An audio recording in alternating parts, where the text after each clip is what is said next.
What's going on, everybody? Happy Friday. Welcome back to another episode of the Bronx Muchachos podcast. I'm your host for tonight, David. We're joined by Danny, What's good, everybody? Alex, Hello. and Mark will be jumping in a little bit. But with us tonight, we have a very special friend of ours, Jeremy Laracuente from the Baseball Banter Broadcast. Jeremy, go ahead and Going say on, hi to guys? everybody. Going on, guys? So, what's going on? Thanks for joining us. Absolutely. So, guys, we had a action-packed week in baseball. How's everybody feeling about how this week went down so far? I'm excited. I'm really excited. I did some research just looking at the rosters and just looking at big league baseball overall, and found a pretty interesting nugget. Yankees are right now projected by Fangraphs to have the highest projected WAR in the game. So that's like both offensively and with pitching. So I feel like the moves that with Donaldson, Connor Calef, kind of IKF. I'm not even gonna mess up his name. Connor Falefa, and the other catcher, Rort. That's another guy, Rortvet or whatever. I'm gonna call him Rorty. Yeah. So I'm gonna do the baseball, the ultimate baseball thing, Rorty. He was the Twins' number one defensive catcher. And he has some pop in the bat. Was looking at some highlights, some opposite field power that came pretty easy, and he's jacked. So I'm looking forward to it. I'm looking forward to the season. It's not done yet. We still got to get at least another starting pitcher. Yeah. The new guy, Rortvet, or however you say his name, I'm gonna have a hard time with that one myself. Yeah, he's absolutely jacked. I saw some of his highlights too, some of his video from some of his home runs and stuff last year in Target Field. I mean, he was hitting bombs. I can only imagine how that's going to translate to Yankee Stadium. It's going to be interesting. For me this week, since I missed last week, I had previous engagement I had to take care of, but definitely the big news: Gary and Gio getting traded to Minnesota. I know the fan base is kind of split on this. Sorry to see him go. I was hoping he could have figured it out here and help us win here, but the bringer of rain, Josh Donaldson, is now here. I don't really agree with trading away a 30-year-old for a 36-year-old. That's just me, but now we're in a position where we have two former MVPs on the same team since Giambi and A-Rod. So that's going to be an interesting dynamic to see happen with him and Stanton. Jeremy, what was your biggest pull from this week? Obviously, the big news is the trade for Donaldson and Gary. I think that the thing that really stood out to me about the whole move for Donaldson and the point that kind of stuck with me was taking on his $50 million. It almost felt like the Yankees were so chasing IKF that they took on Donaldson's $50 million in order to make that happen. So that to me was kind of the biggest sticking point. I think when you look at if Donaldson is healthy, how much better he makes the team, I think that that's where I can kind of be okay with getting rid of, Gio. Definitely. Gary I was really hoping that Gary would be able to actually turn into, the legendary Yankee catcher that we thought he was going to be. But I think that he's going to have a monster season getting out of New York. As sad as that is, I think he's going to have a very big year for the Twins. I think they're going to probably DH him predominantly, which is his best position defensively is with his bat. So I think that was kind of the biggest thing for me, the biggest takeaway. And obviously today, we're recording this Friday, and Luke Voit getting traded. The writing was on the wall to me since last year when they got Anthony Rizzo at the deadline. And I think that they were always planning to bring Rizzo back. So trading away Voit was kind of a foregone conclusion. The surprising part was what seems to be such a little return back. I know that there was, kind of a down time to trade him, coming off of an injury, knowing that everybody knew he really didn't have a position on this team. So, but to get one prospect coming back to me was kind of the strange part about it. Well, I mean, with Yeah, I get what you're saying with the whole prospect coming back thing, but we all knew Voigt's trade value was next to nothing, given the fact that he couldn't stay on the field last year with the knee and the leg injuries and everything like that. I think ideally the chance to trade him was back in 2019 or at the end of 2020 when he had two productive offensive years. Going back to Donaldson, man, I mean, what really set me off with taking on that 50 million is here our owner made $6.8 billion in revenue last year. And they go and they claim that they don't have money to pay guys. Like they pass on Harper, they pass on Hosmer, they pass on Machado because they couldn't afford them. They pass on Scherzer and Verlander. Like I get the reason why people are apprehensive of Verlander because of the injury and whatnot, but it's just in Verlander. You take that chance, my opinion. And then, to take on Donaldson's fit, and then you pass on Freeman. Well, don't give him a competitive offer. And, you got Correa and Story still out there. Like the Yankees had a prime opportunity this year to put a championship caliber team out on that field, both on the mound, in the bullpen, and on the field. And you go and take on $50 million for a 36-year-old third baseman. Now you have a former catcher who's playing shortstop. No disrespect to IKF. I've seen some of his highlights. His offensive numbers are pretty good. He had the most hits in the majors last year at 172. No one on the Yankees even came close to that. And it's just, I just can't understand what Hal is thinking in his head half the time. It's just, I tried to make this comparison to those other guys that I mentioned in a Twitter space the other night, and I was like, "Oh, you're an idiot. You don't know what you're talking about. You can't compare starting pitching to guys on the field." I was like, "I'm not comparing position players to starting pitchers. I'm talking about the money aspect. How you're saying on one hand you don't have money to afford people, yet at the same time you're taking on $50 million for an aging 36-year-old third baseman." That was just my point about all of it. Alex, what you got? I can't really be angry about it at all because I'm the number one. I hate Gary Sanchez. I wanted him gone for a long time.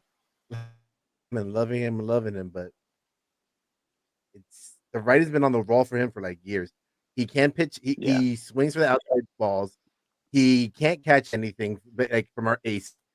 Whether Sevy or so it's like the writing was on the wall. We gotta get rid of him. Hey, everybody that's gonna play the Twins, or I mean, I'm not the Twins. Who's gonna play against Gary? Guess what? Going outside. He ain't gonna hit it. He never does. Or high up and in. Like, guys, we know this. He's not the best. Everyone thinks exactly. We all know he acts like he's the best, but he's not. He was garbage. I want him gone. I'm happy he's gone. I would rather have Donaldson with. Let's be real. He had a WAR that's double Gio and Gary's put together from last year. We don't need them. Done. Like it sucks. Yeah, Gio I liked, but it is what it is. And I think that's the part where the fans are split on. They were fine with Gary getting moved, but it was Gio that really was the part that hurt. Yeah. At the end of the day, Donaldson's a better player. I don't think anybody could even try to say that Gio at this point in time is better than Donaldson. If you say that, it's just wrong. I wouldn't say better. I would say Donaldson's a more proven player than Gio because up until 2 or 3 years ago, Gio couldn't even hit a beach ball. Mm-hmm. And then all of a sudden, Cashman goes and buys him for $25,000 from the Toronto Blue Jays. He was a depth piece when he first got here. Until Andujar got injured, if Miguel Andujar never got injured, no one would even have heard about Gio or Show. Yeah. It just never would have happened. So Donaldson's OPS 827 would have finished third on the team last year. And that was in 135 games. He's better than Gio, and defensively he's adequate. He's had seasons where he's had 10 defensive runs saved at third base. Last year it wasn't good. It wasn't good last year at all. I think it was -8 in defensive runs saved. But and that if he just plays average defense at third and puts up 30 homers and plays 130 games, we'll be okay because DJ is going to play the rest of the games at third anyway. So we're going to get offense and defense from third base. So I'm cool with that trade. And I said that from the jump too. a lot of people, like you guys are saying, are just, so hung up on names. They hear Donaldson. They don't watch him every day in Cleveland. They don't watch him every day in Minnesota. They don't know what's really going on. They just hear Josh Donaldson, like, oh, he's old and money. And it's like, oh, okay. You wanna pile on a guy, but he doesn't deserve it. He had a 3 WAR, like Alex was saying. And that's more and on than top of Gio that, and Gary combined. Yeah, he actually played more games than Gleyber Torres did last year. Yeah, he played 135 games last year, and outside of 2020, 2018, I mean, and 2012 and 2010, he's played in between 155 and 158 games a season. So, I mean, one in the shortstop way, if you really think about this, Ish is not a bad defensive shortstop. He might not be the best. He's not that bad. Yeah. And I think we've been saying this throughout the entire offseason. We need to get more athletic up the middle. We need to get younger. And this trade really does that. Like, IKF is 26. Ben Yeah, 26. Rorty is 24 with like 4 or 5 years of control. Like, lefty bat that could develop in 20 homer power with a plus glove. This is wins across the board.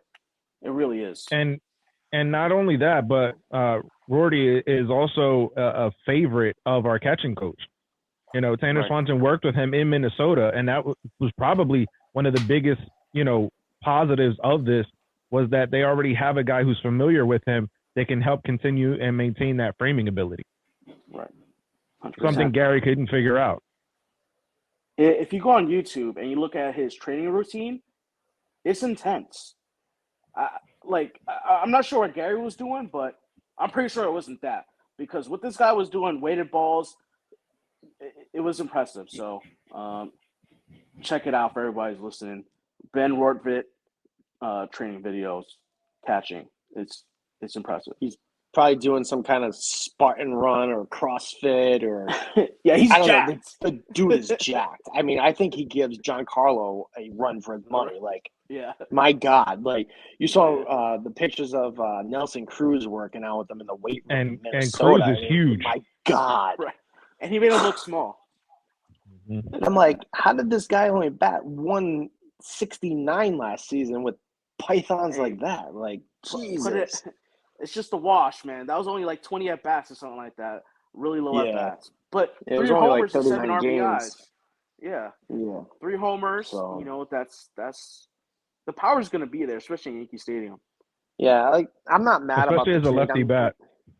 Yeah, 100%. It's not like I'm mad about the trade. I'm just mad that, like, I just feel like they settled this offseason for whatever reason.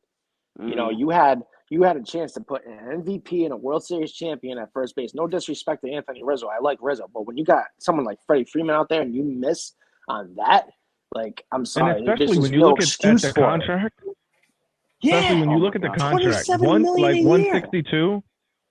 $27 million a year.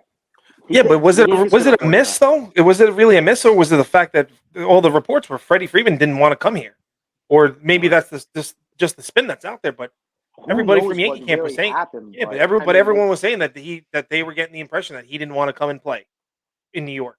If that's the case, he doesn't want to play in New York, then why bother giving him a fight? If that, like, this is gonna be a hot take. I'm gonna say this right now. Like, if that's how he legitimately feels, then Hal Steinbrenner has done nothing but to drive people away from coming here. When George owned this team before he died, God rest his soul, guys would be kicking down the door to come play in the Bronx. Now it's the other way around, where they're choosing to go to Boston, Toronto, the Cubs, the Dodgers, the Braves. Like, you got that dynamic going on. Yeah, but you got to remember something. You got to remember something. CC didn't want to originally come here. He had to be convinced to come here. CC was all about playing on the National League on the West Coast. He was a rep at that point. He had to be convinced by Cashman a bunch of times. Andy Pettit came. Andy Pettit didn't come there. He went. No, that was Garrett Cole. But Reggie Jackson showed up there. I mean, they put on the full press, but he had to be convinced. Like, he wasn't about to come here. And I mean, yeah, they blew him away with the money, but he wasn't set in stone. Like, okay, the money's there. I'm gonna play here. There was a lot of convincing, and I get what you're saying with Hal. Like, if this is what he's doing, that he's driving people away, I can see exactly what he's doing between what he's doing and what either Cashman is doing on his own or Cashman's being told to do. But at some point, I think something's got to change, and something drastically has to change. Like, yeah, they got their big whale in Cole a couple of years ago. What have you done for me lately? Now you got Josh Donaldson, that everyone was just talking about. They re-signed Rizzo. I think Rizzo's a great addition. I mean, he's not where Freddie Freeman is. Don't get me wrong, but I think for this lineup, I mean, he's something that's important, and he's a glue guy. But what else do you have there? You extended Aaron Hicks a couple of years ago, and he's nothing but an injury player. You got $40 million for 4 more years on that, or 50. It's actually $40 million for 4 more years on him. Why? Why would you have invested that many years in that length of a contract and that meant that much dollars? I mean, $10 million nowadays that's $10 million a year is not going to be a make or break. I mean, they could trade that off easily, especially with the salary cap that went up. But I mean, you could have. There's so many different moves that could have been made, and they didn't. And it's either a loss by either Hal told Cashman that his hands were tied, or Cashman just couldn't pull the trigger. And maybe Cashman right now is all about prospect hugging. They wouldn't give up Volpe for the Matt Olson deal. They weren't giving. They're not. They love Peraza. They're not touching Dominguez. I mean, those are your top 3 guys right there. What else? What are you gonna do? You're not. Heels off limits. Austin Wells is off limits. Then what? Then what are you talking about? Then you got Medina, and everyone's still waiting for Medina to turn that corner. I mean, now we're talking prospects here, but what? I still think there has to be one more move that they make. Yeah, I was saying this off air. We got to do everything in our power to get Montas. Obviously, the top 3 are off limits. We all know that. But a guy like Heel should not be off limits for Montas. Heel, Schmidt, Medina, all those guys are expendable for me for 2 years of Frankie Montas. Get them in this rotation. Get them behind Cole. Give the Yankees a guy that they could trust in that number 2 spot. And back to like the free agent thing. The pinstripes are heavy. The pinstripes are really heavy. Not everybody wants to put those on. Oh wow! Not everybody. But a lot of people want to try to put them on. They want to. You can make it here. You can make it anywhere, man. I mean, what's holding back getting? Supposedly there was a deal. There's Yankees made an offer to Correa. There's 10 years, $300 million out there from the Orioles. The Orioles, which is crazy, absolutely crazy. Where'd they find it? That's my question. Oh, they got no salary. They got $80 million in payroll this year. They got tons of money that they got. Tons of money. That's 20. If he signs there, it's 26% of their salary right there. You know what I'm saying? Like they didn't even try to offer Manny Machado the 10 for $300. They're going to offer it to Correa, and I think Machado was a year younger when he hit free agency. Come on now. These are deals they could have done. Trevor Story, they could get him on a short-term deal, and they're not making the move. I'm telling you right now, if Correa and Story go to the Orioles and Red Sox respectively, I might have to throw myself into oncoming traffic on the busiest street in Jacksonville that I can find, because that is just stupid if they both end up in the AL East against us. No. Well, I wouldn't be too mad if Correa ended up in Baltimore. I'd actually kind of laugh at that. Good, get his money. You're going to lose for the next 5 years out of this 10 years. So, congratulations. He'll have an opt-out clause anyway. Yeah, but he'll have an opt-out clause. He'll have an opt-out after 4 years, and by the time he's 27, maybe after 3 years, and then he can retest the market at that point. Yeah.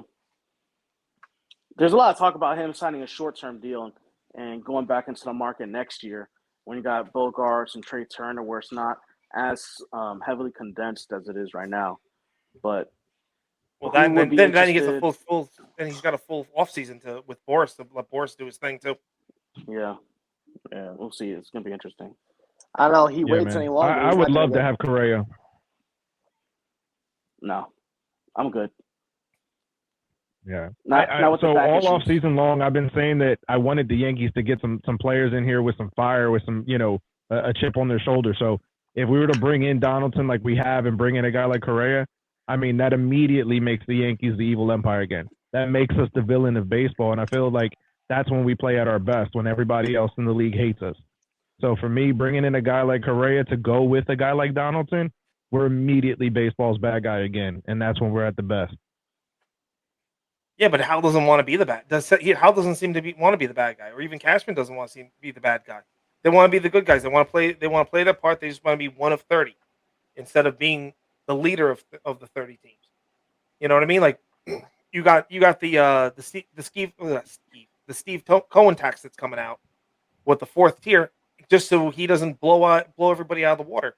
And he doesn't care. He's like, yo, I'll take that money. I'll take that on, and I'll still play that money, and I'll still spend the money, and I'll still do everything. Hal's sitting there going, okay, we have a championship caliber team. We have almost with a couple of exceptions right now. We started this off season, or started spring training with the exact same team that we ended the season last year with. The exact same team, no changes, no nothing. How's that championship caliber team? You got Josh. I jumped in a little late, but I know you guys were talking Josh Johnson. Yeah, he's an upgrade over Gio. IFK is an upgrade at shortstop because we didn't have a shortstop last year. And Gary's Gary. I mean, there was a lot of potential, a lot of promise that he never lived up to. But at the same time, if you got to go, you got to go. But you still have a lot of other positions. You're still looking for a bounce back from Glaber. You're still looking for a bounce back from DJ. You're looking for Joey Gallo to get his feet, get his sea legs done with. You're looking for Stanton and Judge to replicate last year. You're looking for a center fielder now too, because you don't really know what you're going to get with Hicks, because that injury, that sheath injury that he had, sapped. Mark Teixeira had it, and it sapped all of his power for the next year too. So you don't know what you're getting from Hicks. And of course, the biggest story is that the Yankees still are leaving Brett Gardner's locker available. So he's going to be back in the mix at some point.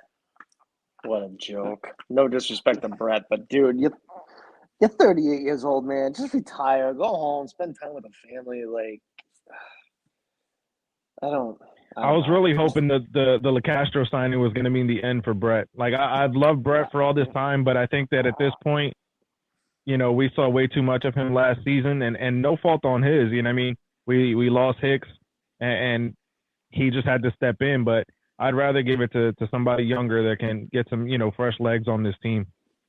And with LaCastro too, blowing his ACL, like they bring him back, and then they bring back Ryan Lamar. It's like, what are we doing? Like, you had Eddie Rosario out there, could have had Eddie Rosario, and you bring back Ryan Lamar and Tim LaCastro. I just don't understand it. I never thought Rosario was a good fit. He's not the Yankee type of player in the sense, he doesn't control the strike zone very well. He's a free swinger.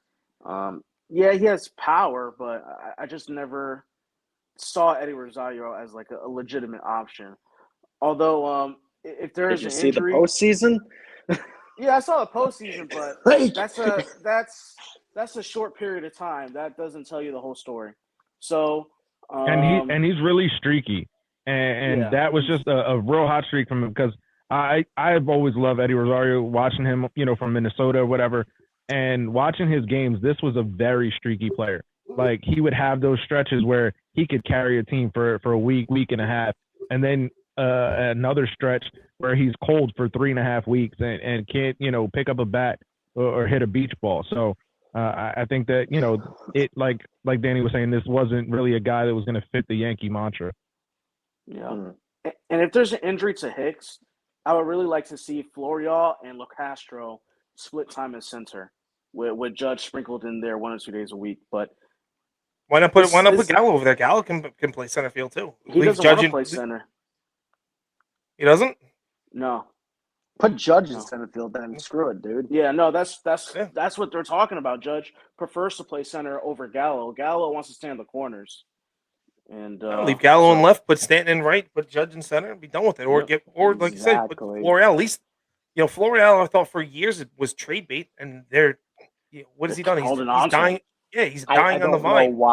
I don't know why they're holding on to him. I really don't understand it, to be honest. I've seeing him bat in the minor leagues last year. I mean, when he got the AAA, he had a little bit of a rough time because of the whole up down thing last year. But I think really getting his arm getting busted in spring training back a couple of years ago. I think it was 2016 where he took the pitch off the forearm and it got shattered, and then he busted his wrist. Coming back from getting his forearm busted, I just don't see him as a legitimate outfield presence for this team going forward. I just don't. That's just my take on that. Yeah, I think this is another one of those situations where they're really holding on to these prospects and really hugging the prospect and not realizing that sometimes a prospect's best value to your team is on another team. Exactly. Yeah, 100%. You're 100% right about that. That's hilarious. You know what? We're coming up on what's his face's Estefan Florial's. He's about to be out of options here really soon. Yeah. And then his value goes completely, is gone completely when he's out of options. I think this is his third year coming up or second year coming up to the big league. So Cashman needs to figure something out. Second, yeah. Okay. Yeah. Well, So who knows? one more Maybe he's year. going to be in that Montas deal. That's a room that's out there. I don't think he really has any value, bro. I really don't. Yeah, but at what point? I mean, if he's got no value, I mean, gotta remember something. He's a Montas, Sonny Gray got traded over here, right? You got two guys that were injury prone, and then and then the third guy, Jorge Mateo, he was a head case. And I think someone was drunk in the athletics organization when they pulled the trigger on that deal, man. Billy Bean is always that way. Straight up. Like, someone was either drunk or on drugs that day that trade went down. Because I was like, they gave up who? For Grant. I'm like, someone over there was wasted. I'm telling you right now. Yeah, I mean, listen, I mean, with everything, I mean, look at what they got for Olsen. They got a good amount for Matt Chapman also. I mean, you got two pitchers, but they're talking about two pitchers who have an injury history, so they can't get what they're going to get for those two guys.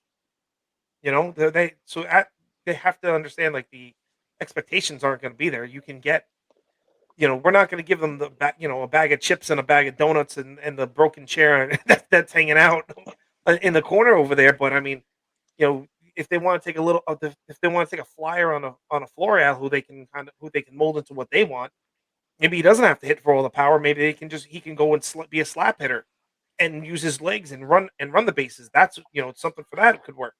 Maybe they take a Schmidt and then do what they just did with Caprillion and rehab him the right way, because something's the water out there where they can get these guys and they can take an injury guy and fix him. I don't care, man. Yeah, Whatever gets our boy Lockridge on the 40-man roster, just do it. Yo, are you sure he's going to be on there? Because I'm pretty sure that, like, when this Wisniewski or Waldichuk could go up there first. I don't know. I mean, we'll see what happens. Yo, speaking of Wisniewski, he was nasty today. Dude, that slider was just nasty as hell. It was sick. Oh my god. Yo, he had so many guys just looking at it. Oh my god. It was disgusting. I was having flashbacks of Jeff Nelson, man. I was like, that thing is just nasty. Right? It starts all the way the hell out here and then breaks at like a 60-degree angle right back over the plate. I'm like, that thing is like a boomerang. It started inside to a righty. And it just dove down. Inside to a lefty. Down to the left. I was like, how did that happen? And pairing that with an upper 90s fastball, and he's got a changeup that's dope also. I mean, he's got I know he's got 5 pitches because I think he's got a curveball and I think he's got a cutter or maybe a sinker to go with it. So I mean, he's got the repertoire to be a starting pitcher. Yeah. As long as he if this is any indication of what he can do, he's gonna. As much as we all love Lockridge and he was on with us before, but Wisniewski's should get a jump up there too. He'll get the bump before Medina gets the bump. Jeremy, what did you take away from today's game against the Pirates, my man? So I was really interested in watching IKF and kind of seeing what he is really at the plate now. I know that he wasn't really much of a hitter in Texas. I do think that our hitting coaches are going to kind of change up his swing a little bit. There was a lot of moving parts for me in his swing. I think that they're going to kind of shore that up and shorten it up a bit. And I think that we're going to see kind of what we saw with Didi when he first got over here. There was a lot of questions to his hitting ability. There was a lot of like, how are you bringing this guy in? Like, you know, he's an all glove, no hit type of a shortstop.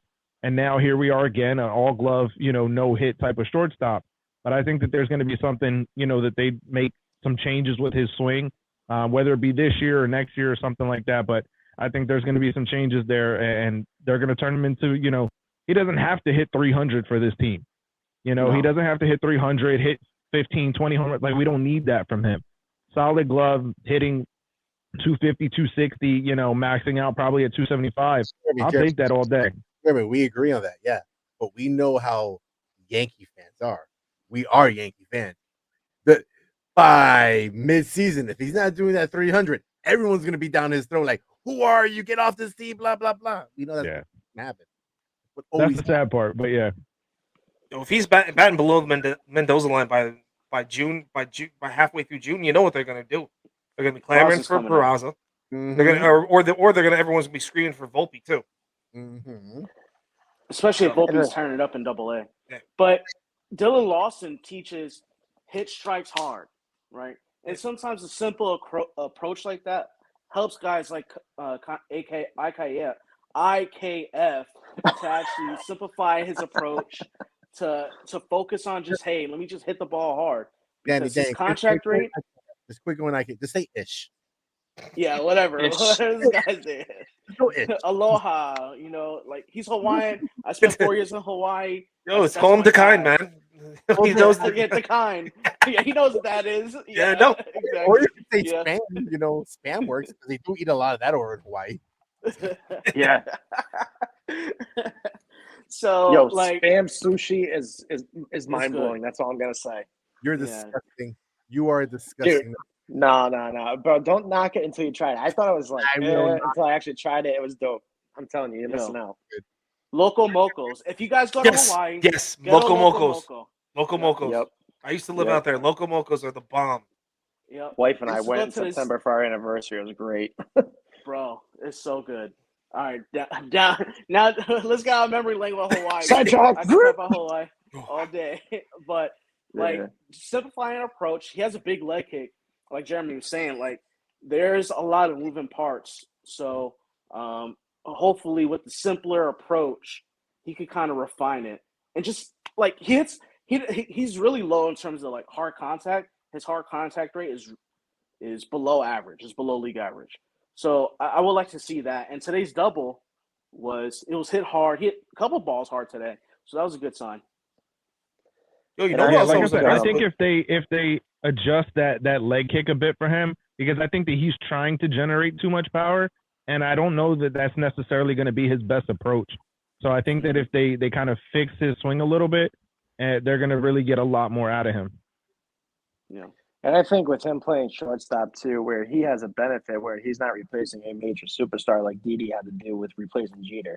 And I think that's really why everyone jumped down Didi's throat. And I'll be honest, I was one of them when Didi first got over here. He couldn't hit a beach ball, and I'm like, "What? This is the guy that you picked to replace our captain and a future Hall of Famer?" What I'm really hoping right now, Dave, what I'm really hoping is that this catcher that we just got is really, really good, because I'm gonna rub it down your throat because you were upset so much in our group chat when we got him. Let's be real. Let's put it out there. Bro, how could you not be? You're replacing Gary Sanchez with a guy that has 89 major league at bats. Sanchez with a crackhead from Walmart. Wow. And you heard it here first. As I was saying, I think IKF is going to have an easier time playing shortstop, replacing Glaber and replacing Gio as a shortstop than, Didi had replacing Jeter. That was the point I was trying to make before crackheads from Walmart came into play from the bench. No, you're right. No. But when it comes to Ish, I do agree with you. He's going to have a better acclimation to getting into the shortstop position in New York compared to Didi. Heck, even compared to Gio when he was there for a little bit, and Glaber when he was there for a little bit, because at least Ish has been in the system for a while, in the majors for a while. Different teams, yes, but still been playing shortstop. So it's not like he's going, oh my gosh, I've never played this position my whole entire life, or I've been doing second base my whole life, and now I'm going to do shortstop. No, he's been doing it, so he's used to it. So that I'm works out. actually surprised. I'm actually surprised they didn't try to trade for him last year. That they were so I'm actually I hard thought they were on going him. to last year. I really did think that too. And then with I the feel like they did. I feel like they tried, but Texas didn't want to give him up for whatever the Yankees were offering. Because even before he got traded to Minnesota, the Yankees were trying to get him for Gary, but Texas didn't want Gary.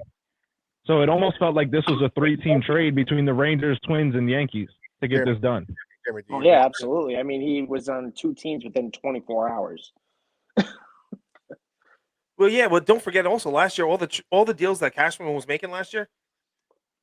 Rangers with Gallo, they had to pick up Gallo's money. They had to pick, the Cubs. They had to pick up Rizzo's money. They weren't. He wasn't going over. He wasn't spending a dollar or a penny more than what he had on that roster at that point, give or take anybody he had to call up. So to get IFK, he would have had to have picked up the money there, and that would have sent all the plans for this year overboard. It would have been over the luxury tax again for the third year. Boo hoo. They would have lost their international money, which meant less for Roderick Arias when we got him. So there was so they had a plan in place. Hal made him stick to the plan. He, listen, for all the crap we give Cashman, he got creative last year, and the creativity was really good because it got Joey Gallo, strikeout, walk, and home runs aside, but he's a Gold Glove outfielder. You got Anthony Rizzo, who's a platinum fielder at first base, and if he can straighten those hits out in Yankee Stadium, he can hit, he can hit 20, 25 home runs at Yankee Stadium alone. You have a point. And that for 2 years. But it's not a bad thing. With an opt-out. Yeah, but think long term on this, right? You got this entire infield is going to be, it could be there for 2 years only. Glaber's got 2 years, and then free agent. IFK is 2 years and free agent. Donaldson's got 2 years, then a free agent, and then possibility of Rizzo is 2 years and a free agent. Yeah. That's a lot of holes that are going to have to be filled in 2 years. Well, they got the pieces to do it. Which is part of the reason why it's so funny to me that they weren't looking at guys like Correa and Story more heavily because, while we have Volpe, while we have Peraza, both of these guys are probably going to be your middle, infield combination within the next 3 to 5 years. But you're also missing corner help. So that's why, to me, not going after a guy like Freddie Freeman is such a big deal because Freddie's going to fine. He might tail off the way we saw Teixeira tail off in the last several years of the deal. But for the next 3 to 5, Freddie Freeman's going to be a beast at first base. Oh, yeah. And, you're definitely losing a little bit. Like, I love Rizzo. I think he's going to be a very good addition to this team. I feel like his personality, as well as the approach of not striking out as much, being able to see a guy choke up with 2 strikes, try and go the other way, is going to filter down through the lineup, in my opinion. But going after a guy like Freddie Freeman, who does the same thing and is significantly better at this point, to me was a no-brainer. And especially when you look at the deal he ended up with, obviously if he didn't want to come here, that changes things. But if that wasn't, a true report, if that's just people speculating, because the same thing was said about Garrett Cole, that he didn't want to come here and he was thrilled to come here. Yankee fan growing up. Same thing with IKF. He was a Yankee fan growing up. Put out that picture on Twitter and on social media of him with his dad in the bleachers. You know what I mean? So the idea that this could have been a guy that maybe didn't want to come here, as opposed to him flat out saying, I don't want to play in New York, 2 very different things. And I think that if the money was right, Freddie Freeman could have been a New York Yankee. You're right, could have been. But I also think that one of the other people that we got to see today is going to be the future first baseman for the Yankees, which is Austin Wells. Yeah, Austin Wells. And I saw his first at bat, and he had a really good approach. He had a big swing. He looked like he got a little fooled on, but I mean, he settled in and he shot one right back up the middle for an RBI single in the first inning. Like he's a legit lefty bat for Yankee Stadium and for this team, in which we desperately need. Hey guys, you know what I mean? Like real quick, this just came in on Twitter. Kenley Jensen just signed with the Atlanta Braves. Whoa. Yeah. Whoa. They're going for it, man. Why not? Why not run a dynasty down there, man? I mean, they know they got to compete with the Mets and the big bucks there. The Phillies are making it no joke on their side too, because they're looking at. Then they just brought Schwarber in there, and they're looking at Castellanos too. I mean, they're gonna make a play for it, but I mean, Phillies don't got any relief pitching. So what's the difference there? You can get all the bats, and if they can't lock it down at the end, doesn't matter.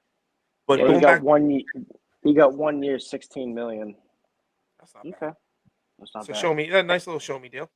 But yeah, going back to Wells, I mean, I've said it before. You know, we had some other people say it on here too. I don't know about you, Jeremy, but I don't see Wells he's not a catcher. I don't refer to him as a catcher on the team.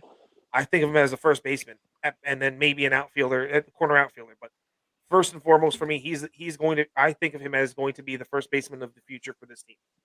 What do you think about that? I'm all for Wells as the Yankee first baseman of the future. My only issue and question for Wells is going to be defensively. I think, even just a little bit that we saw Anthony Rizzo last year, having a good defensive first baseman makes a huge difference. I mean, I almost forgot how good a defensive first baseman can make the entire infield. Thinking back to Teixeira. Teixeira made our infield absolutely amazing. And I think that when we look at, and I love Luke Voigt, you know what I mean? This guy played with a fan's passion, and that to me was huge for our clubhouse at the time. But his defense was just, horrible. And it's like having a good defensive first baseman can make such a huge difference. So I'm just hoping to see, something more defensively out of him. But offensively, I think without question, this is going to be a very impactful bat for the Yankees long term. Oh yeah, no, I agree. But I think, and I agree with you about the first baseman and having a defensive first baseman. I think he just needs to start getting the reps there. I mean, they're really trying. He's a first round pick, so they're going to give him every opportunity to fail. To speak negatively about it, but every opportunity at catcher before they're going to push him off. Just like Trey Sweeney is going to get every opportunity to be a shortstop before they're going to eventually move him over to the corner infield or probably third base. I mean, that's another bat that's going to be another impact bat down the line. I mean, but if he's not traded, about halfway through the season, I mean, he's going to be Austin Wells is going to, if he doesn't start in Double-A, which I think he should because he had a really good, he finished off the season strong and then had a really good Arizona Fall League. There's no reason why he shouldn't start there, but you got catchers already in Double-A that they're not bumping up. So at that point, you got to give him reps at first base. I mean, especially minor leagues are what, 6 games in a row. Give him to a catcher, give him to it first, give him to in left field. Kind of just move him around, get that bat going somewhere, and then see what sticks. And then if his catching still not as good, you take him one day off there, put him 3 days at first base. Do something. Just keep him moving around. Get him up. He needs to get up to Double-A, is what I'm thinking. Like him, Everson Pereira, Anthony Volpe, those guys need to be a Double-A. They need to. That's the line that they need to hit, and so they can push forward, see what they're really all about. Well, they already came out and said Volpe's going to Double-A already. Oh, I know. So. But I want Pereira and I want Wells with them up there too. You see what Sweeney put out on Twitter, that he's rocking number 70, the same number that they gave Jeter in spring training his first year. Oh my gosh! Now we're gonna get into like hypothetical and like, oh my gosh, let's go fishing for something out there. Come on, who cares? Like, yeah, I think that's a bit unfair. I think that's a bit unfair to Anthony. When I first saw that, I was like, oh.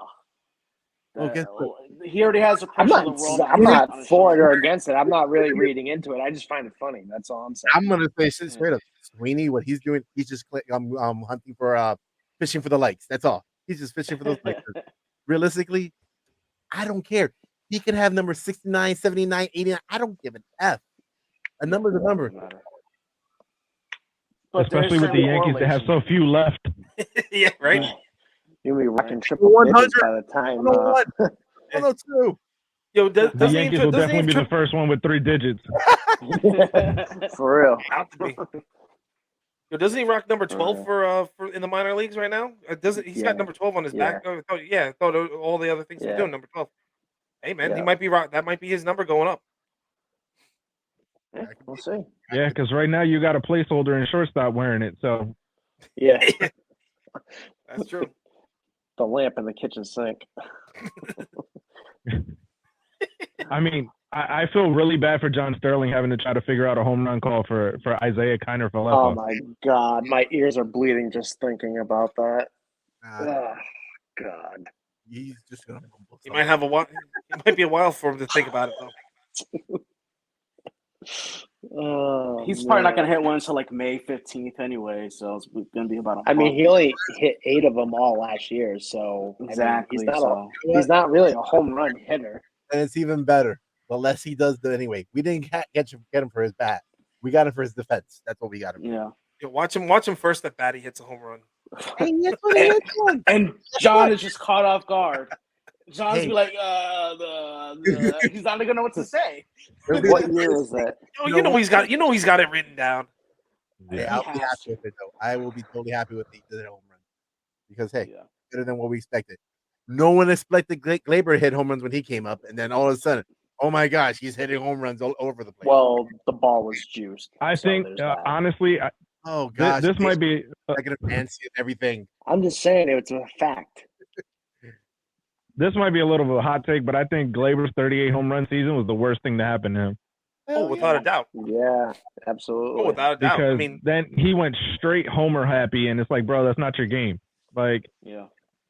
No. I was talking to a bunch of Yankee fans. I was telling them, I said he was a slap hitter, man. He tailored that swing for a home run, and especially when they de-juiced those baseballs, he didn't adjust back. So his home runs that year, half of them were given up by the Baltimore Orioles. So there's that. Yeah, just about a third of them. He hit 3 home runs in a game against the Orioles at one point. Hey, Orioles, if you're hearing this, do a trade for him. Go ahead. Yeah. So I think if you see Gleyber's kind of swings this spring, extremely limited, but just seeing him in the cage, just seeing him in the game today, he seems to be a little bit more powerful in his swing, which is a good thing. It's not like they reported he put on some muscle. Who, Gleyber? Okay. Yeah. He just looks stronger, you know. So you guys already know I'm on the Gleyber bandwagon. He's going to hit 25 bombs. Trade him. Yeah, I know. Alex and I are going to be going at this the whole season. Oh, yeah. Man. I can't wait. Yeah. Oh, my God. You're on a lot of wagons there, Danny. You're on the Freeman bandwagon, the Story bandwagon, the Torres bandwagon. And you notice that, almost every single one of his bandwagons have not worked out for him yet. It hasn't worked out yet. Tell us, Danny, did you cry when Freeman signed with the Dodgers? Were you just in a dark corner somewhere crying? It was always a pipe dream, you know.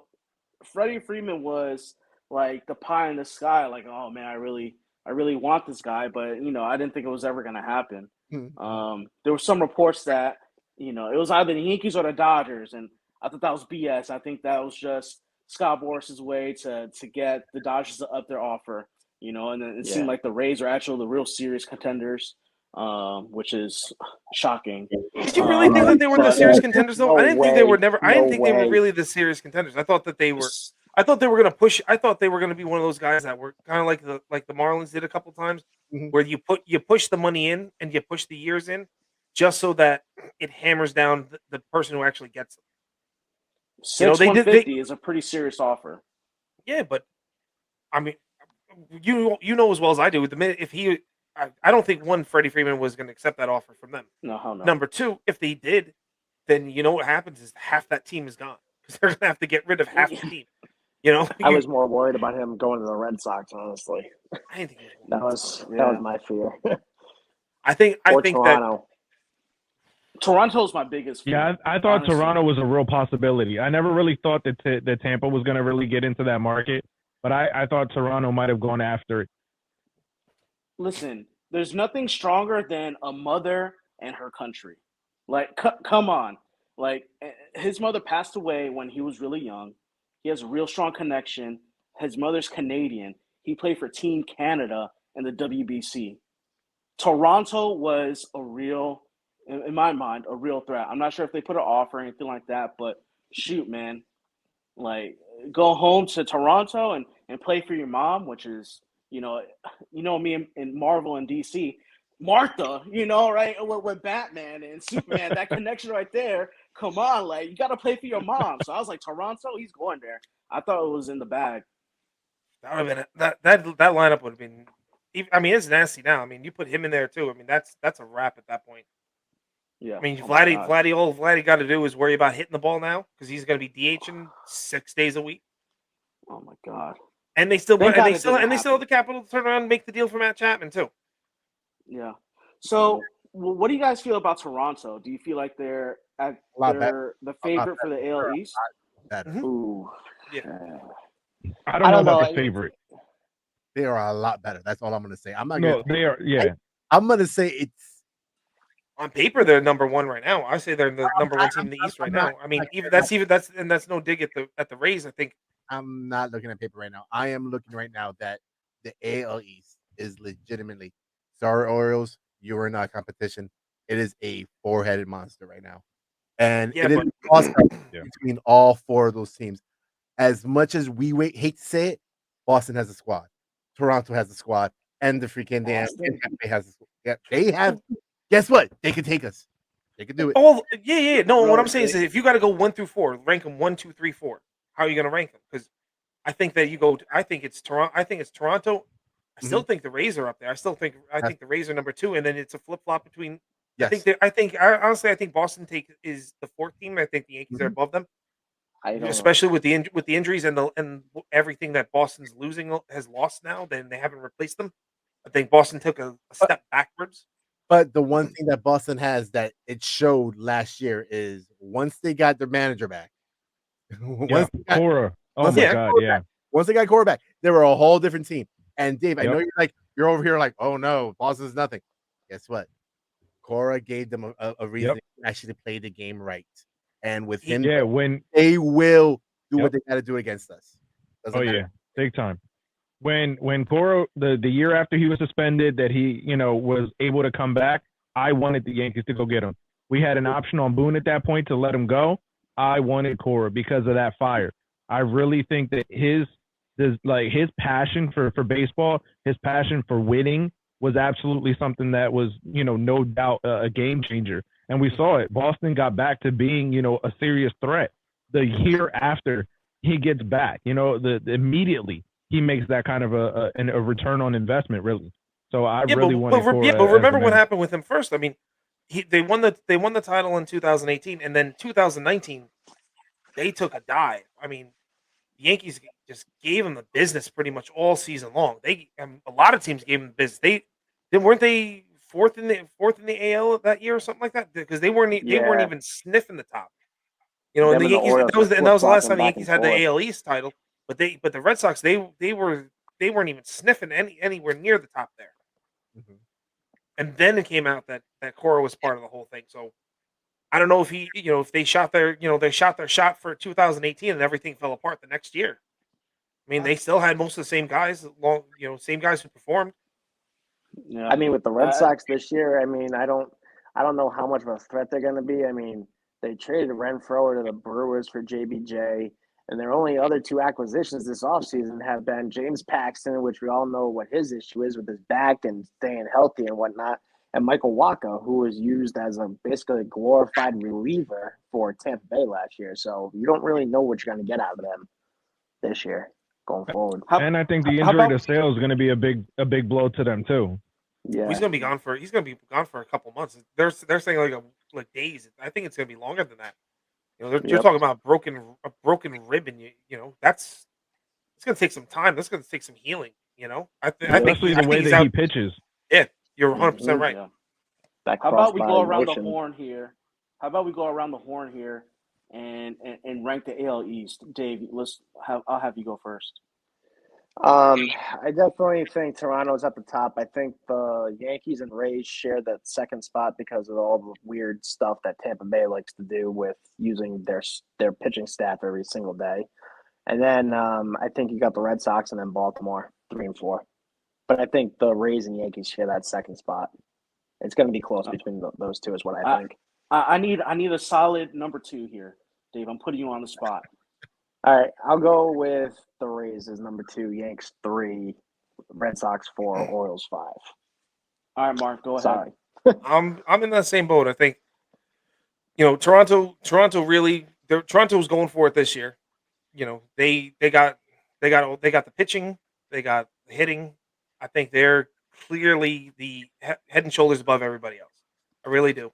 I still think the Rays have the Yankees number. I think that Yankees didn't do enough in the offseason to counteract everything the Rays can do. Mm-hmm. Especially all the right-handed pitching the Rays can throw at them, and the fact that we're anemic against they go high and in against our right-handed bats and then soften away right afterwards, and we strike out so many times against them. They can't do anything about it. And then playing in that godforsaken Tropicana field doesn't help out either. So, that's the Rays are definitely too, and it's not that's not a knock against them. I just think Toronto did so much more to jump all three teams to go to number one, and Yankees 3, Red Sox not a real distant 4, but they're not close enough. Like we have it's 12 playoff teams this year, right? Or six in the AL, 6 in the NL. Yep. I don't think the Red Sox make one. Where last year they could, Toronto could have been one of those guys. It was that close. Mm-hmm. I don't think the Red Sox will make it as a wild card team this year. And then obviously Baltimore is a very distant 5th. Oh, 100%. All right, Jeremy, let's hear it.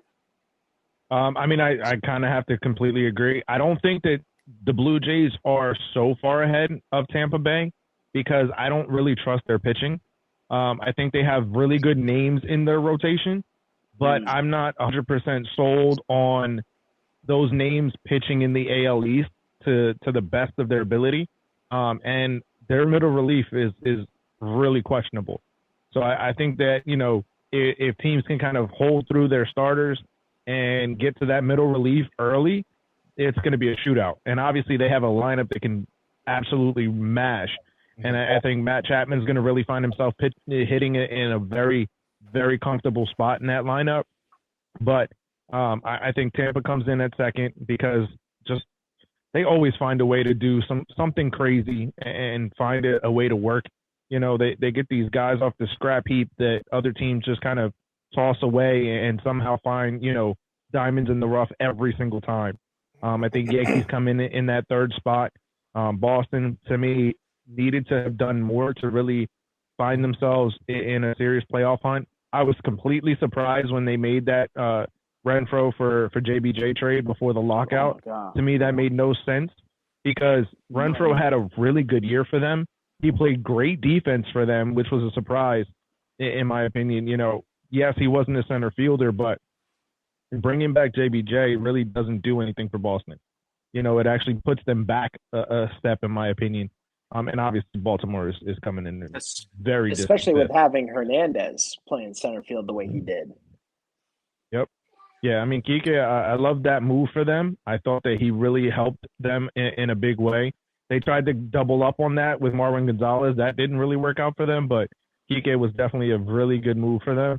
And that to me was really surprising that they would go back and, continue the relationship after not re-signing him. At that point, why didn't you just re-sign JBJ in the off season? Yeah. All right, Alex, let's hear it from you, man. Wow. Yeah, let me see. It's the same as everybody else. Like, let's be real. But it's something different. But the only thing I'm gonna say that's actually gonna be different is I think actually a lot closer for first place. I think where it's gonna be between us, the Rays, and the Jays. Okay, it's gonna legitimately be us. Like it's gonna be a race now, and you're gonna see Boston in that race as well. At my prediction. Okay, once August kicks in, Boston's gonna be starting to decline because they're not gonna have it. So by August, that's gonna be the decline for them, and then it's gonna be the race between us, the Rays, and the Jays, and whoever does good in that stretch from August to September. Now, injury for God forbidding any injuries happen to us, and even them. Like, no, I don't want to see injuries for anybody. Like, I'll be real. I want to see a good, clean game that everyone's playing 100%. So, as long as injuries don't happen and we get everyone comes up for us. Like, let's say we get the pitching coming up for us, the shortstop coming up for us. Yeah, sorry, Danny, I'm bringing that up again because a trade Glaber, get a pitcher for Glaber. Well, bam, we got that ace, and what happens? We win. So, like, we got to hope is that by the trade deadline, is my prediction is that Glaber does good for us. I've been saying it from the beginning. We need Glaber to do good, and then the minute he does good, And if he keeps on that good hot streak until the trade deadline, trade him away. Trade him away to an NL team that we won't. Hopefully, we don't have to see until the playoffs, until the World Series. If we don't see him until the World Series, then it is what it is. Okay, I don't want to see him in the playoffs. Like, let's be real. I don't think any of us want to see Glaber go against us in the playoffs because it's going to be pulling our emotions and our heartstrings and everything like that. We don't need any of that stuff. We need him in an NL team away from us so that way we could do good and make it to the World Series with Send him back to the Cubs. Nah, the Cubs won't take him. Send him to the Reds. He can go to the Reds. The Reds could be happy with him. Reds are tearing it down. I want to kind of piggyback on something. You said. I think that with Toronto having such young guys that haven't really been through that stretch, and you're looking at the fact that this team that they have with all these young stars really started up in 2020, so it was a short season. Last year was their first taste. They started to dive off in that late September, August, September run. Exactly. I think this year could find that again. I don't think so because I think now because of last year how they had that dive already, they've had that one season already. To be like, okay, we understand what we had to do. Let's fix their pacing, and if they fix their pacing correctly, they could be a monster all the way to the end, from game 1 to game 162. I mean, hell, that last 3-game series against them in Yankee Stadium, they almost knocked us out of the playoffs. Yeah, 100%. Like, that's how close they came to just. What am I trying to say here? Like, they ended exactly. They ended what we're trying to do. Exactly. Thank you. Lost my train of thought. Like, they were legitimately trying to do everything they can so that way they could take us out. They wanted to be the Grim Reaper for the Yankees, and they would have been the happiest people in the world. That would have been the World Series. Think about it. If they would have Grim Reapered us, that would have been their World Series. They would have been okay. They could have lost the first round of the playoffs and be like, we took out the Yankees. We're happy. If they went there, they would have had all that confidence. They would have given Boston a run for their money. I think they would have given the Rays a run for their money last year too, because I think if they were going to roll like that, then they would have been rolling, and they would have rolled really hard. Because I mean, you had Bo Bichette and Simeon and Vladdy. I mean, those are 3 monsters in the middle of that lineup right there. And then you still had Calvin Biggio, and then you had Goriel Jr. on that. Goriel Jr.'s on that team, and Springer's there. They got people there. And Biggio's still there. Did he get traded? No, he's still there. No, he's still there. They're all still there. Yeah. I mean, it's always the hottest team in the playoffs that make that run to the World Series. And like you said, Mark, they would have come off that series really hot, and they probably would have made a deep run. Yeah, 100%. I think they would have gone right to Houston. I mean, I don't know if they would have beaten Houston or not, but I mean, I think they would have given Houston a run for their money, and then I still think making those additions now, I think everybody is there, and everyone there is hungry for it. I think they tasted, like Alex said, they fell off, but they got that taste that it was down to the last wire, and they didn't get it. Leaves a sour taste in their mouth. Now they're coming out hungry. You're gonna see, what is it? Vladdy last year was dropping weight. He dropped some more weight this year, and he's just being more nimble, and he's still got all the power. Bo Bichette's out there, down in Dunedin, and he's out on trying to get on the field before the sun's rising to take ground balls. Like, you know what I mean? Yeah. Like they're there. They're ready. They're gonna push it. They're gonna push it all in because this is now their window. They know this is the window for them. Yeah, and I mean, Vladdy came out, and said that last season was the trailer. Yeah, and he was the runner-up and the MVP. So they're definitely going to be a threat. Yeah, they're hungry. They're hungry, but I'm gonna go the Homer route because this is a Yankees podcast, and I really feel like our listeners want to hear about the Yankees here. So I'm gonna rain on everybody's parade. Oh no! I'm gonna rain on everybody's parade. The Yankees, I said this at the top of the show, have projected the most WAR out of any big league team, and that's coming offensively and pitching wise. I remember, even though my internet was all bad at that point, but yeah, I remember hearing that. Right. And Jeremy said something interesting about the Jays pitching. There are a lot of names. You said Kikuchi all-star last year, but in the second half, 5 ERA. Kevin Gausman was in the same division, and he was released by the Orioles or waived, whatever. The Orioles did not. Yeah, we would brutalize him. Yeah. Yes. Okay. Then he went to Cincinnati, found a splitter. Went to the Giants, found a splitter some more. All right, congratulations, you're back in the AL East. It's time for some real baseball. We're gonna kick Kevin Gausman's butt, right? Alek Manoah, he's cocky. I hate him. Who's the other guy that they got? Hyunjin Ryu, right? That change up. Yeah, Bettios, he's a stud. I'm not even gonna talk bad about Bettios because he is a stud. I'm saying when I see Ryu up there, man, I hate it. I hate when I see him in the lineup because he does, for some reason, he could play a horrible game against Orioles, but then he'll play against us and oh no, look, now he's playing good all of a sudden. It's like, I don't know what it's a wrap. John Carl's gonna take that change up, hit it to right field. Aaron Judge's about to pull it, go into the Monument Park. I'm going to Yankees all the way. All right, Yankees are gonna win this division. All right, not by a landslide, probably by 2 games, something like that. And Alex, I think you're onto something. With the end of August, early September, that's what we're gonna know. We're gonna figure it out who's got the cojones then. Let's be real, Danny. By the trade deadline, okay, I'm not no joking aside right now.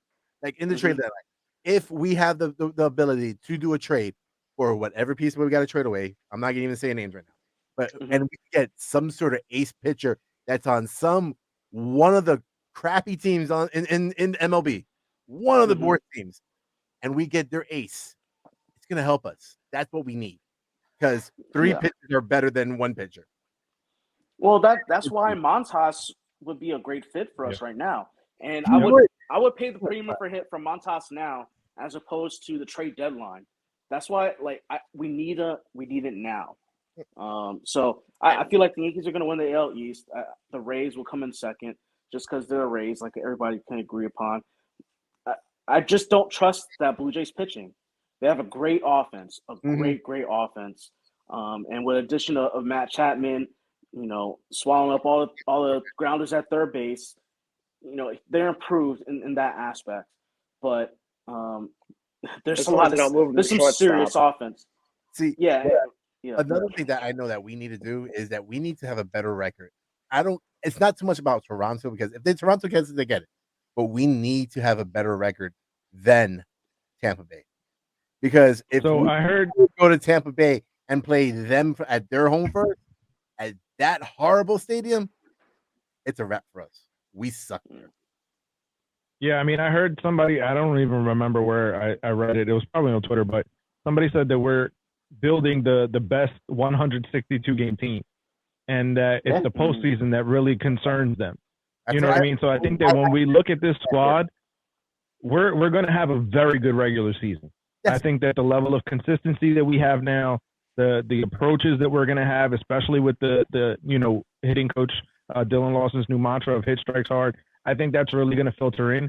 I think one of the things that's really going to make this team stand out in 2022 that we started to see towards the second half is the fact that there's no more spider attack. I think that pitchers not having that extra grip, that extra whip on those sliders and curveballs is going to help guys like Stanton. Stanton was one of the craziest hitters after that ruling got put into place. I mean, his numbers were monstrous after that. And I think that a full season of that from, Stanton, from Judge, from, I think a bounce back now that DJ is healthy. Donaldson is going to be another guy that's going to be able to put up some pop as long as he's healthy. So I think that there's a lot to really like about this team, like Danny said.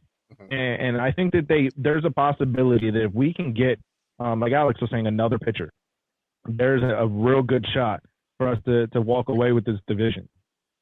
I really don't think that the Blue Jays are that far out ahead. And, Tampa, to me, they always find a way to do something weird.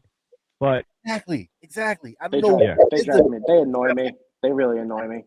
I don't know what is it with it. I don't know if it's that water they have in the Tampa Bay or whatever it is. But, man. The same type of water you got down there in Miami. Nah, man, you got Tom Brady coming back out of retirement out of nowhere. Come on, there's something up there. You got but I will say this with Tampa Bay though, they know they got too many smart people in that front office, but there's only so many times that you can roll the dice and you can come up with sevens. Like they got to hit snake eyes once in a while, and I think that I think this year, because I know I know what they're trying to do. I know that they want to basically they're trying to trade off their entire outfield right now. Get rid of Kiermaier, get rid of Margot. I forget some of the but basically keep Meadows. Meadows. Yes, Meadows, and Margot. yes, thank you very much. Oh, And and just Rosarina, but he just signed a contract extension, so I don't think he's going anywhere. I don't well the extensions for them doesn't matter. I mean, No, of course not. Look at Longoria. exactly. But I think they want Brett Phillips. They want Rosarina, and they have somebody else that's coming. I think what Josh Lowe is. I think the kid's name is. He's one of their prospects coming up. I think that's what his name is. But that's who they want as their outfield. I mean, you tie that in with Wander Franco, and then they got a handful of younger guys coming up. They always have. Well, say they have younger guys. They always got younger guys coming up, but Wander Franco's there. They have the pit. They do have pitching, but shortstop. Well, Wander Franco's their shortstop. No, they have another top guy in the system that's they got too. I forget his name. Tyler. They got Xavier Edwards Taylor or something Walls. like that. Yeah, they got. Thank you, Danny. That's the they one I was got thinking. Vidal Brujan there as well. But I mean, their pitching. I think the Rays fell off, especially even last year. Their relief pitching didn't go as well as it was. Like they were built really well for that 60-game season, but stretching stretching those pitchers out for the 162, I think really did a number on them. And the way that they played that game, they just have to keep cycling those pitchers in, and that's where their downfall is going to be. I think for the Rays. I mean, I think their hitting is going to do well. The starters, as well as I do, their starters are going to go 5 innings and they're done unless they're using the opener again. But it's that middle relief that's going to kill them. And I think that's their Achilles heel, and I don't think that they've made any. They haven't addressed it, and that's where they're going to fall short. Yeah, I think that's for both Toronto and Tampa. Mm-hmm. If you look at the Yankees bullpen, the Yankees have the strongest bullpen in the AL East. Even with, even if Chapman has like a mediocre year, right, like he's been having, he's still probably the number 2 or 3 closer in the AL East. And our middle relief, if a starter doesn't do very well, and you go to a guy like Mike King, who throws 96, 97 with a nasty slider and sinker, we're in a good spot. But just looking at the Yankees lineup too, something that we desperately missed last year is the power. I'm not expecting DJ to hit 20 homers this year. I think if he hits anywhere from 10 to 15, we'll be okay. But still hitting, around 280, that's fine. But you can not expect, but Gallo can hit 40, Judge can hit 40, Stanton can hit 40. You have 3 guys in the middle of that lineup that can hit 40 home runs. Mm-hmm. Rizzo, if he's right on top of the plate. If he gets a couple of those those balls fair at Yankee Stadium, you could book 25 to 30. Donaldson is another guy that you could book 25 to 30, and that's without juice balls. And I'm already booking Glaber for 25. So 1 through about 7 could give you theoretically 20 homers, and that's something that the Yankees really missed last year. So let's see how that plays out this year. That could One be thing that worries me maker. though. One thing that worries me though is how limited DJ's playing time is going to be now with Rizzo being there, Glaber playing second, and now Donaldson at third. I'm not worried about that at all, because I think it's going to be great for DJ, because now it's going to be back to what he came in for originally, that he's the person running around, jumping around like, okay, I got to go to third today. I got to go.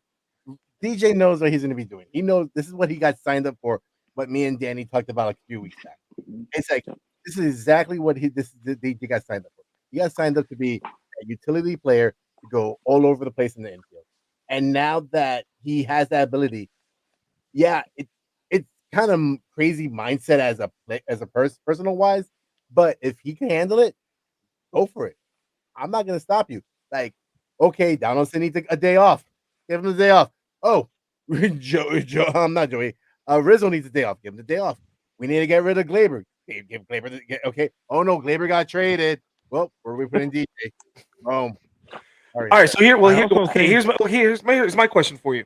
What's if up? You have your choice for starting with your starting lineup, are you putting Are you going to put Judge? Who's going to be your who'd you rather at DH right now? Would you rather Stanton DHing opening day, or would you have Josh Donaldson opening day? Because if Stanton DHs opening day, DJ is not in the starting lineup. If Donaldson's DHing, then Stanton's in left field, Stanton's in right field because Judge will be center field, and then you got DJ playing third base. I'm talking opening day. First game of the season. First game of the season. DJ's on DH. Done. Because Go ahead, Jeremy. Sorry.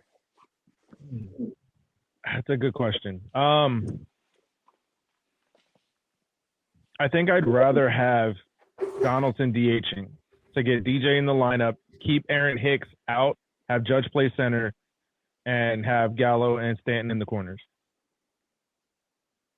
I agree. See, I was actually different. I would probably move Judge to center and put Stanton in right field because last year they already showed that Judge knows how to do center field. So since that's what I said. I think you said the other way around. Alex, I would have. Are you okay, Alex? No, maybe one. Alex is still on the trade Glaber routine. If you could see a glass, and the glass is empty. It was full of ladies and gentlemen. It was full of apple juice. For me, every time I look at this lineup, I'm probably gonna get destroyed for this, but every time I think about this lineup, I think about Hicks in center, I think about Gallo on left, Judge in right, Donaldson starting at third, IKF at short, Glaber at second, Rizzo at first, and I don't care who's behind the dish, and DJ is on the sidelines come opening day, kind of like when we got Tulo. So that's where I see it. It'll be interesting to see because I really don't see the Yankees putting Judge out there more than 1 to 2 times, like every 2 weeks. We have Locascio, we have Hicks. They want to save Judge, and that's just where I feel like. I agree. I don't think that long term that's going to be an option. You know what I mean? Putting Judge out there in center field all the time, but I think for opening day, especially depending on who the Red Sox are throwing out there, getting as many impact bats in the lineup is really going to be a key. I also, we talked about Hicks earlier, but I don't really trust what we saw from him those couple of years where he was looking like one of the best center fielders in baseball. I don't think that's the same guy that we can rely on this year. So I think for a one game kind of, situation, because opening day is always so important to win. The feeling of opening day and having the Yankees win, having John Sterling make that call is just, it's important. So I think that for opening day, I'd rather have Judge out there in center for that one game. But I think, over the course of 162, no, definitely no more than once, twice tops a week or to every 10 days. Yeah. And Jeremy, you may tip me there because there's so much gravitas with opening day that I think Boone may play into that. So, and who's going to start game 1 for Boston? Evaldi? Maybe that might tip. Yeah, it might tip the scales to one side or the other. Yeah, that'll be interesting. And he's tougher against lefties anyway with that cutter. So before we get too carried away, Jeremy, why don't you take a moment to tell all of our listeners about your journey, your project that you got going on, and kind of tell everybody a little bit about yourself. Yeah, so I have my own YouTube channel, the Baseball Banter Broadcast, as well as the podcast under the same name, and I have a Yankee podcast called the Pinstripe Plunge Report. Been a Yankee fan all my life. I mean, I live in South Jersey, so it's Philly country all around me, so I'm constantly having to have those arguments with people. But there's no better team in the world, no better sport than that of baseball in my mind. So for me, it's all baseball all the time. And so big time. Thanks to you guys for inviting me on. Really appreciate, joining you guys to talk about the best team in the world. No doubt, anytime, man. You're always welcome back. Yeah, it's been a pleasure, man. Appreciate it. You thrown some knowledge, bro. To sway me one way or the other, you're doing right. Yo, Danny, Danny, you said something earlier before about Boone making the decisions. I want to throw this over to Jeremy. Do you think how much of the decisions do you actually think Aaron Boone makes? Because I said before that I think Aaron Boone is just the the puppet figure for everybody, for the entire staff, for all the analytics teams. I don't think Boone has as much leeway and as much authority as they're trying to say he does. What do you think about that? I've always thought that the signing of Boone, when he first got brought in, compared to all the other guys that were being interviewed at that time, he was brought in to be the front office's puppet. I think that he fell into a great team. Obviously, there was the whole big stat of the first manager to have, back-to-back 100-win seasons in his first 2 seasons as the manager. I think that the Yankees won games in spite of Boone, not because of him. Again, I had said about, Alex Cora when he came off of that suspension, wanting to bring him in. I said last season after the Yankees lost to Tampa that I'd want Carlos Beltran to come manage his team. I think that there's something to be said about, all the old school mentality of managing with your gut kind of thing. And I don't think that Boone has really developed his gut as a manager because he's being puppeted by the front office. Now, whether or not it is, in the best interest of the team or his own, situation as being a manager in baseball, if that was the desire and this is how he felt was best to do it, was to puppet what the front office was saying and trying to parrot that in a way that was going to benefit the players or whatever. I just don't think that he has the same level of fire that we kind of need from a Yankee manager. No, I agree with you 100% on that. I think that Definitely. there's plenty of times that you can see that Boone was punting games that he and we've gone back and forth with about the Rays. Kevin Cash outmanages Aaron Boone every single time they play, every single time, and it could be for the Not fact even that close. it could be the fact that their front office outdoes the Yankees front office, but then when it comes time to the 3 hours that they're on the field, Kevin Cash knows the buttons to push, where Aaron Boone is still waiting to be told what buttons to push, and that's my opinion on that situation. I mean, Yep. he was a good third Completely agree. baseman, but I mean, they have how many guys now that could be managers? They have um, Mendoza as a bench coach. He's being looked at as a manager. You have Rojas at third base, who was the Mets manager. You got guys there that could step in and fill that role at any given time. Hensley Mullins. Yes. Yeah, exactly. Bam Mullins, to me, was another guy that should have been brought in as the manager. Mm-hmm. Yeah. So this is where I kind of differ from a lot of guys in the group. I do believe that in terms of the AL East managers, Alex Cora, Kevin Cash is back-to-back AL Manager of the Year. You can't deny that. So he's probably number one. Alex Cora is number two. And then Boone, in the grand scheme of things, is number three. However, I don't think he's the puppet. I do think he makes the decisions on the field, which is kind of makes it a little bit more egregious, right? To bat Gallo, one thing that I'm critical of Aaron Boone is that he batted Gallo fourth behind Giancarlo Stanton in the wild card game. Everybody and their mother knew that batting Gallo behind Giancarlo was probably the worst thing they could possibly do, to put a guy anyway. But there's certain things that Boone does that are good, right, in terms of bullpen management. I think the A and B squads, depending on the lead, he moved on from that, right? He's evolved a little bit. What I want to see from him is player development, right? I want to see Gleyber have a better year. I want to see DJ be better. Those are the type of things I want to see from Boone to push our guys. Cora did a number on Rafael Devers. Rafael Devers is a top 5 third baseman in baseball because of Alex Cora, right? I think that same correlation 100%. between Boone and a guy like Gleyber Torres. So he's not the And that best to me manager in is another baseball. reason why Boone wasn't the right fit. When you look at guys like, Glaber, when you look at guys like Gary that we just traded away, I think a guy like Bam Bam Mullins, a guy like Carlos Beltran, Alex Cora, really could have lit the fire under them in a way that would have pushed them to be better. I've even said it on this podcast too. This offseason, right after the Yankees lost, I went through and put together my entire rant video about this, and a lot of it was based on Boone. Yeah.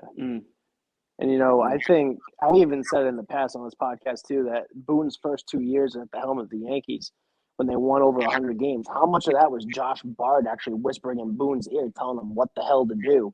And then after Bard leaves, it's kind of like when the wheels came off this train and it just went downhill on fire, basically. Yep. So, how about some polls, fellas? Yep. Let's do it. Go for it. See if Manny can pull these up.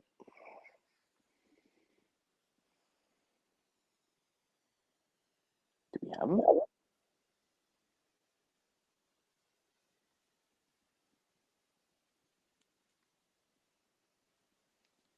We weren't very productive with the polls this week, I don't think. It was I don't think so either. Maybe 5 or something like that. If that. There's been so much activity. It's been fun to talk on Twitter with everybody. Dave and I run the Twitter, and we're on there pretty often. Yeah, connecting with everybody. A lot of people don't really. They're on you guys now. Oh, okay, here we go. Perfect. All right, so this poll was from the 16th, so 2 days ago. Next position that needs to be addressed, 31.3% say catcher, 12.5% say center field, 6.3% say relief pitcher. Me personally, I kind of want to see Richard Rodriguez, but that's just me. And starting pitcher wins that poll at 50% with 16 votes. So I can go either way, starting or reliever. Go either way. Get out of here. Get out of here. Hey, I want to go. Listen to me. All I'm going to say is if you can't get a frontline starter, get a frontline reliever that can shorten the game is what I was going to say. Yeah, but we have all these relief pitchers. We've always had these relief pitchers, but we've had all these relief pitchers. You guys don't crucify me here. Oh, I'm sorry. Don't get all upset.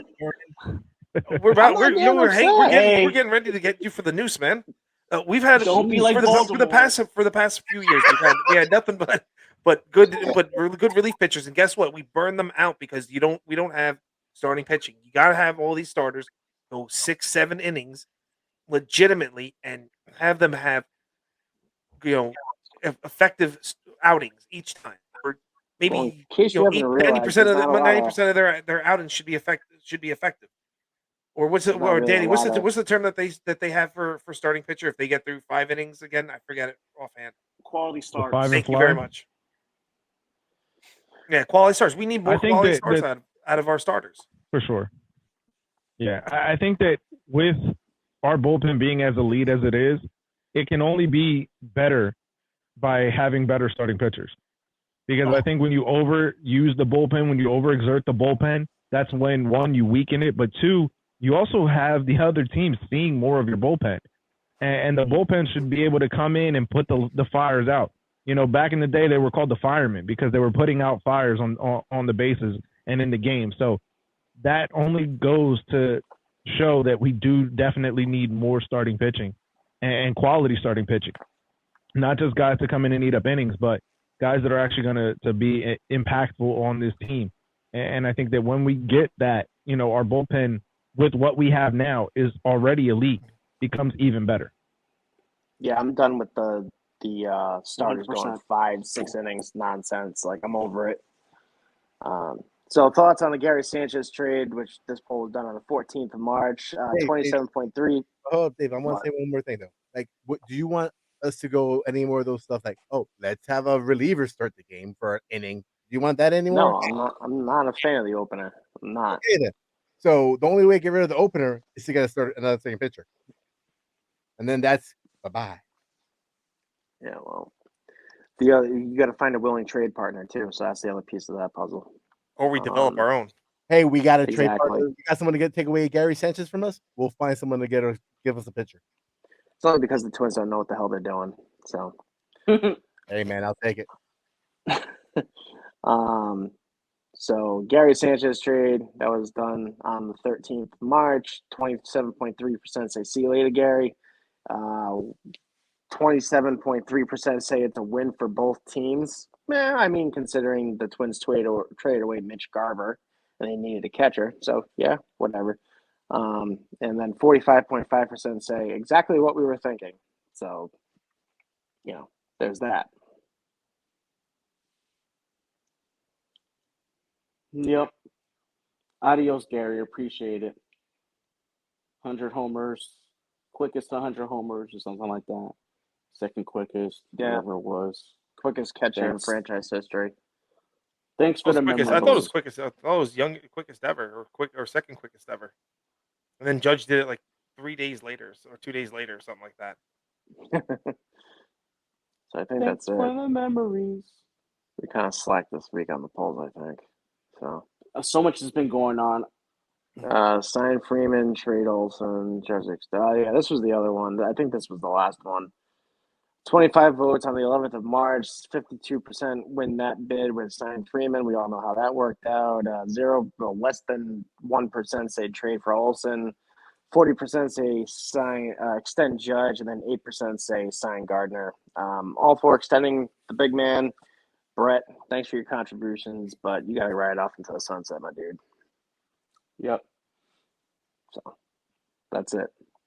Steinbrenner played his hands by saying that they're willing to talk to them, I think. So we'll see. I hope it happens. Steinbrenner will talk to a dumpster fire if it would talk back to him. Yeah. Andrew Heaney. I still can't get over it. He said we're championship caliber. Yeah. I mean, I to a certain extent, I get it. But at the same time, I still think this team has some work to be done. I still believe they will win the AL East, but to say we're championship caliber, not quite, in my opinion. Not when you put the same dumpster fire out there year after year. Sorry. Yeah. Hopefully, Jonathan Donaldson brings that edge.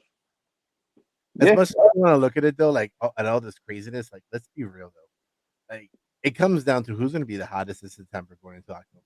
Like we all know that's what it's going to come. 100%. Okay, like we all know the team is playoff caliber. I mean, they do great at the beginning of the season.